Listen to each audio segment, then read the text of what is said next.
After a short break, I'm back and ready to share with you what happened on my juggling challenge, in which I'm using brain science to help me learn to juggle as quickly as possible.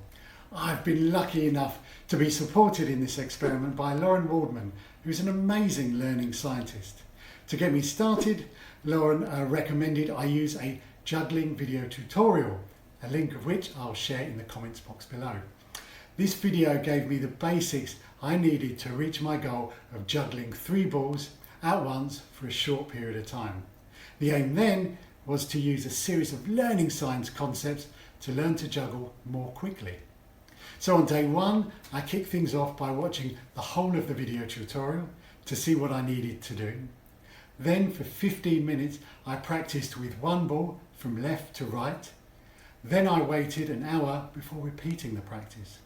And the hour wait time was important because this allowed for diffusion to happen. So we have 2 modes of thinking, the focus mode and the diffuse mode.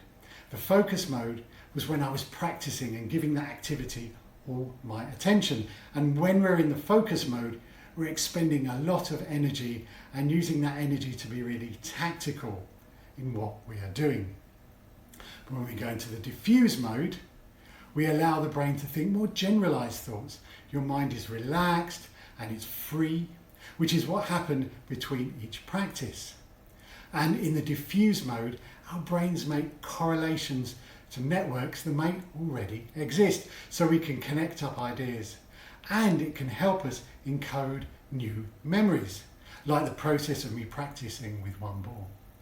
So that period of diffusion was really important to embed what I had been practicing.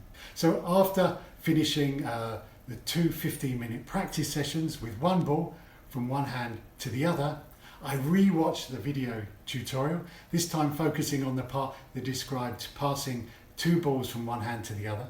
And after watching the video, I used visualization to help form a picture of me juggling with 2 balls. Lauren stated that when we visualize something or imagine it, we're mentally rehearsing it. And in this case, mentally rehearsing the movements associated with juggling.